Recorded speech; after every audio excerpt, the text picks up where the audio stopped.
So let's talk about something that no matter whether you're in menopause, perimenopause, or not, I hear this question or this topic brought up a lot, and it's weight management. We even had a webinar, I think it was a month ago or maybe 2 months ago, on weight management.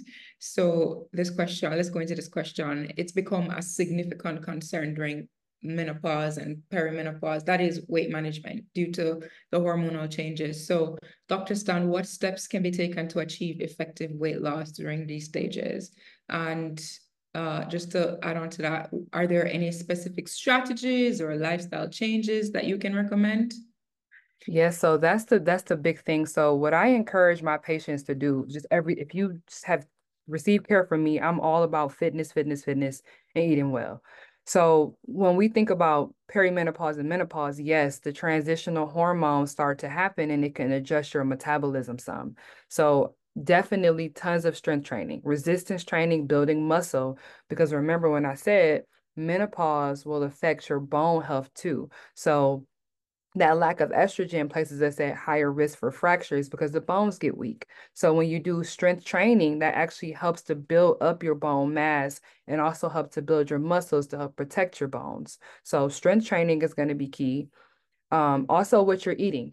The thing about menopause and hot flashes, there wasn't a question on this yet, but when we think about hot flashes, there's a lot of studies that suggest the types of foods we're eating. So if you're eating a lot of sugary things, a lot of things like breads, pasta, a lot of things that end up breaking down into sugar, that can definitely affect your hot flashes if you're having them.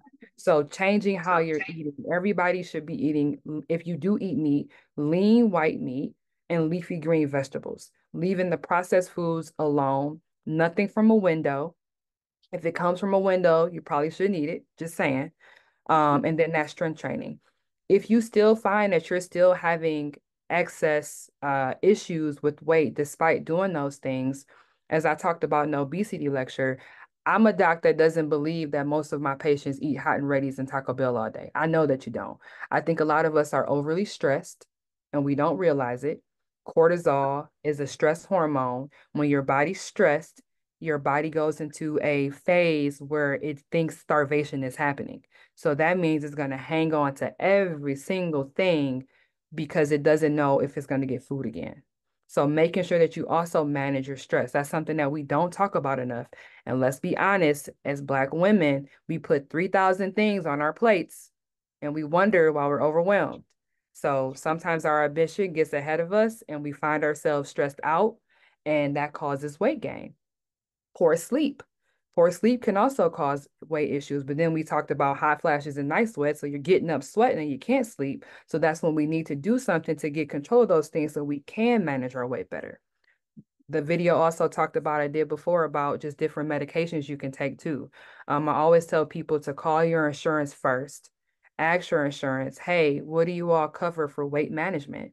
I have a lot of my patients who are perimenopausal and menopausal who I have on the Wegovy's and the Zepbounds and things. And for patients who can't get those, there's other medications, Orlistat, Contrave.